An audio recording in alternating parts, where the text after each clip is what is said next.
Welcome to the Millennial and a Boomer Walk into a Coffee Bar podcast. The very best podcast to get your life advice in the form of a grande caramel macchiato in a venti cup, 1/3 whole milk, 1/3 almond milk, 1/3 soy milk, double the amount of vanilla syrup, caramel wall in the cup, no caramel drizzle on top, upside down, of course, tall ice cup, whipped cream, rounded lid, one shot extra espresso, decaf, cinnamon sprinkled on the top, and for the name, that's David, spelled Dafydd, please. Or to get your business, finance, and life support black coffee advice, I'm Dan, I'm a Boomer. And I'm Chase, the Millennial. Thanks for joining us today. All right, welcome back. We are back at it again with another Boomer and a Millennial walk into a coffee bar. And today, for those of you listening, you can't see it, but we have our coffees here and we are ready to go. I've got a couple of Boomer jokes ready. We are prepared. Well, I wanted to change it up a little bit different today, Chase. Oh, by the way, I'm Dan, I'm the Boomer. I'm still Chase, the Millennial. You already heard that in the intro, though, so. Oh, well, that's right. So we could probably cut that out. But anyway, what I wanted to do this time was I wanted to give a little bit of background of what a boomer is and how boomers got to where they're at. And quite simply, I want you to pause, think a little bit, and say, wow, these boomers have been through a lot and they've brought a lot to the table. And so I should be more patient with my dad. I should be more patient with the boomers that cross my path in my life. What do you think about that? Well, it reminds me of this one story I once heard. The story starts, stop me if you've heard this one before. In the beginning, there was a boomer, and there was a stick up his. Oh, this is a family-friendly show. We can't go there on this one. I've heard that one before. You know, I just think I really do want to understand millennials, but I typed up notes about how millennials can understand boomers. And so this is actually what I wanted to do. I wanted to come back and say, if you really want to understand this, and I hope you do, baby boomers actually followed what's called the silent generation. That was the World War One, World War II era. Excuse me. And boomers can be defined as those people born from 1946 to 1964 during the mid 20th century baby boom. We got our name because after the World War II, a lot of the soldiers came back and there was a boom in babies. Boomers, babies, a boom in babies. And so actually, if you really want to know, I think there's almost 76 million boomers. That's a lot of people. And this was the population after World War II. And quite honestly, we defied our parents. We defied authority. We protested the Vietnam War and we created love, peace, and actually rock and roll. A lot of the rock and roll was done at that time. I'm not saying that's a good thing, but I'm just saying It's part of the story. These are the things that you just need to understand about how we came about. Are you following me so far? Right? You see where I'm kind of planting the seeds to go with this thing. So, and it's the largest generation in all of U.S. history in generational naming of a population. Social movements actually influenced our growing up. We influenced politics. We influenced culture. We still influence the economy. I know a bunch of millennials are saying it's our fault that prices are so high on houses and things like that. But actually, we're one of the largest consumers of traditional media and get this, social media. Can you believe that? Look at this. This is a statistic that I actually like. 90% of boomers have Facebook. Look at how advanced we are. Can I just tell you, I had a conversation this week with someone who I anticipate is close to my age. And she made the comment, Chase, you really need to be on Facebook. Everyone our age has a Facebook account. Nice. That hurt. Man, I'm not that old. And I'm not on Facebook. But yet 90% of my peers in the the boomer generation are actually on Facebook. So we get into social media. We probably post food pics and vacation pictures and things like that. But um, we're involved in the society of today's media. I think it's interesting before you move on to also call out that the boomers are the group that pay attention and listen to the mainstream media the most. The traditional media, I think, is the way you put it. Because I would say from a millennial perspective, there's very little trust in what the media says, just generally. And you have a great example of this, having lived in China. What did the people that lived in China say about their mainstream media? You don't know. You don't remember. I don't remember. They would kind of laugh when people would say, "Hey, I saw this on the news." Like, well, we all know the news is lying. Yeah, exactly, it's propaganda. There was a bunch of propaganda over there. But I guess I got a question here because as we're trying to kind of hash this out and figure this out, you say millennials don't trust the news, but boomers do.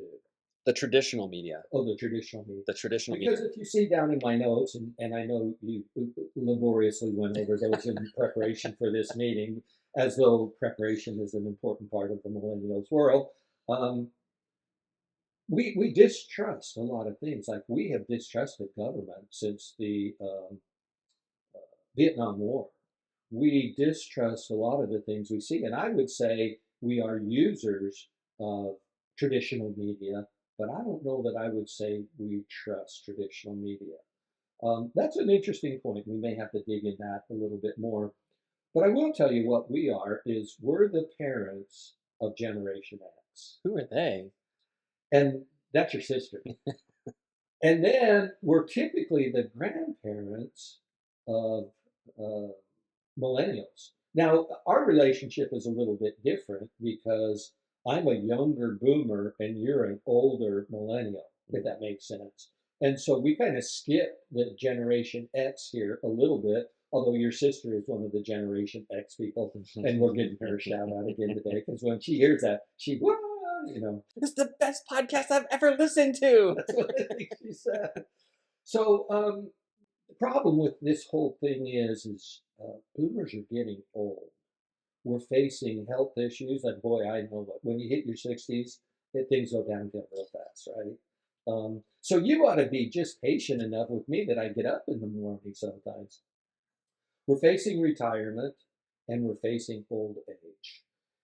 And so these are a couple of the things that we really, really can look at. A little bit of a background from what uh, maybe millennials would understand a boomer to be. What do you think? Because does this sway you to be more patient with your boomer dad or friends or colleagues even? Well, I think the next section is where that piece will come in, because right now you've given the history, but there's something that's really important to cover. Not just where they came from, the time period in which they came, but those characteristics and values. And I think that's really important to understand as we talk about exactly that question you just asked. Yep, yep, yep.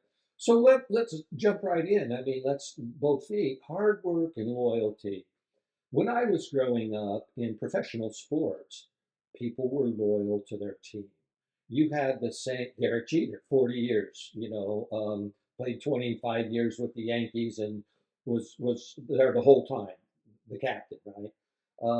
But now it seems like there's very little loyalty on both sides. Loyalty from an employee to a business or a company, and the company to the employees.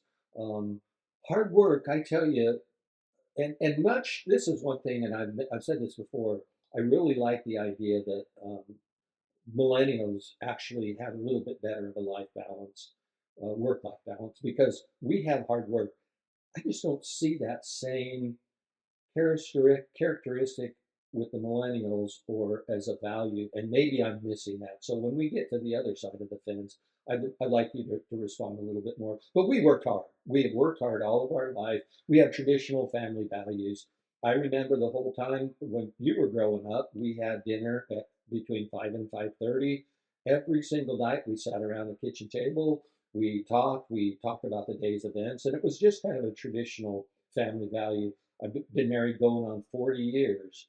And if that's not a traditional family value, I don't know what is. Uh, but one other thing that I really, really like is the patriotism and national pride that boomers have. Typically, we still think that America is the greatest nation in the world, and I do honestly believe that. I believe you should take your hat off for the flag and the traditional things, but I also believe that we should protect our country and do the things that we need to do to protect our country. Comments, questions, agreement, disagreement, boomer joke, national Oh, pride. we got plenty of boomer jokes.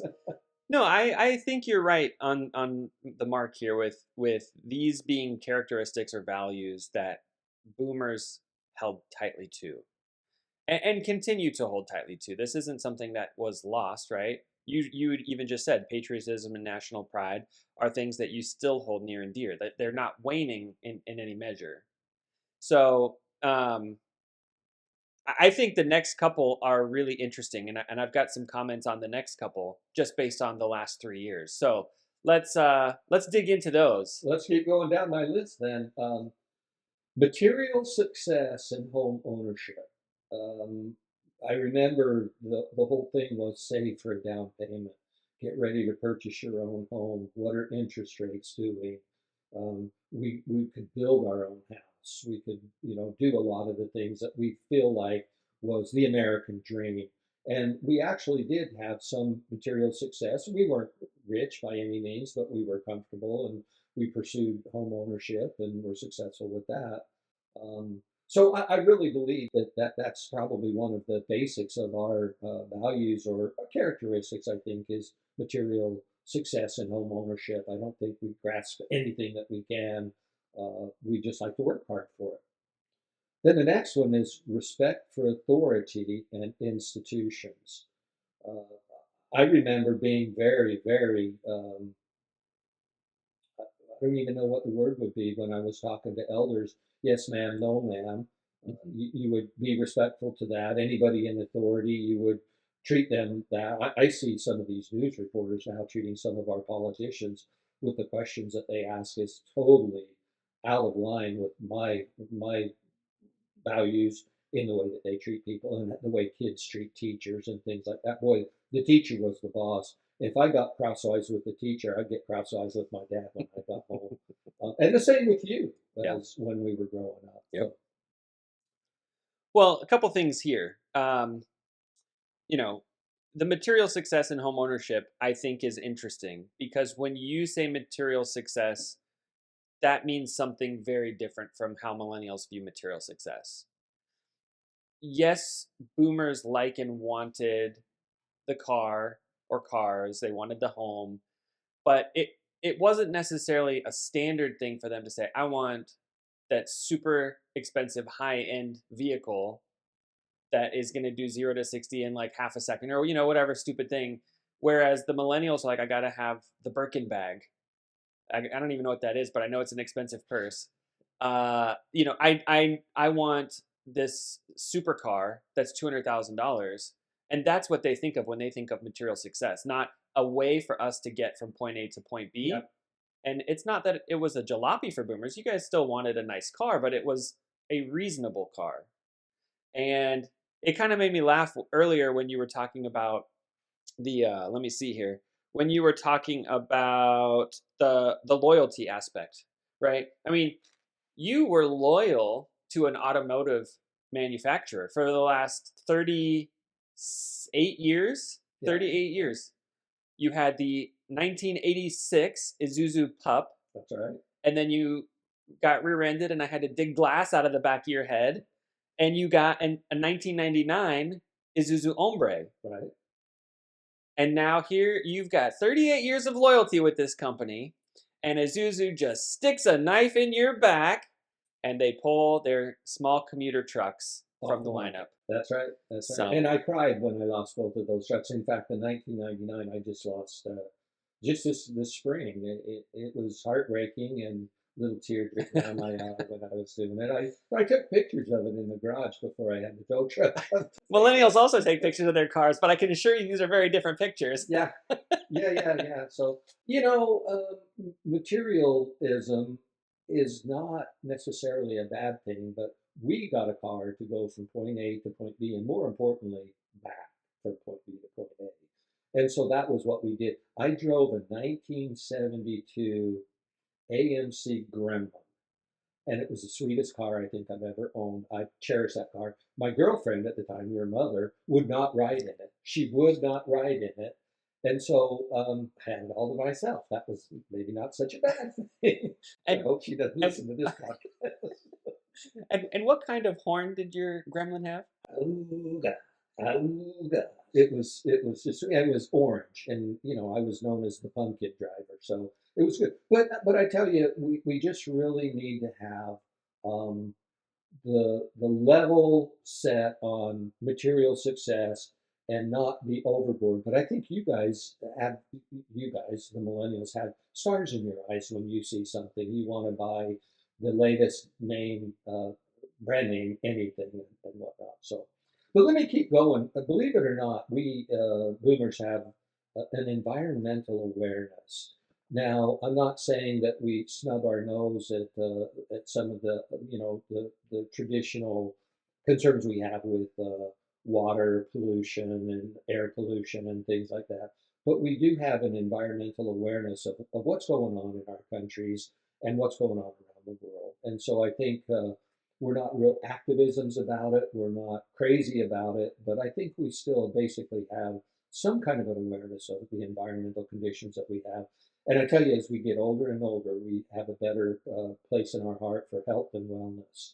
Um, we need to exercise more, and mortality sets in when you're a boomer, getting to be the age that we're at right now. So, and the next one is work-life balance. Now, do you see what I did there? When I say the millennials, they've got a really good dig on life work balance. I say we had a work-life balance. And when I say that, I meant that we worked first, tried to fit in life with the aspect of retirement in mind, especially as we got older. So I actually applaud millennials for having a life-work balance, but I think it's interesting that we had a work-life balance. I personally had that too. And then this is a big one, and I'd really like your input. Skepticism of technology. You gotta be kidding me. What button do you push? And it all started with the VCR. That's a four-letter word to me, VCR. And trying to program that thing, I remember calling you over, or even as a young lad, when you would come over and say, "Well, Dad, you do it like this." And so the skepticism of technology, it's like all of this stuff here. We got an iPhone, we got the microphones and everything else. It's just I think I like a phone for a phone. I don't need to check email. I don't need to check uh, whatever. And so that. And then the last one that I had here was a social responsibility. I think we really messed you guys up. And I think we were irresponsible when we dealt with Generation X and the millennials, in that we had babysitters for them, the neighbors, the daycare, and everything else, and we got what we deserved. We did an injustice to you. So, in a weird kind of way, as I round up my list here, I'm just going to stop and say, man, I apologize for making you what you are today. But it's interesting because I think on that last point, especially the angles that you were talking about, millennials are swinging that pendulum the other direction in a very hard, quick kind of way. You see YouTube influencer nerds, they're saying we're leaving the cities, we're leaving the nannies, we're leaving the daycares, we're moving out to the country, we're getting back to where our grandparents, the silent generation were, and we're gonna spend time together as a family. We're gonna get away from some of the technology. It's an interesting shift, Yeah. and it's not what I expected. Being the first generation to grow up with technology, as this is native to us. Right.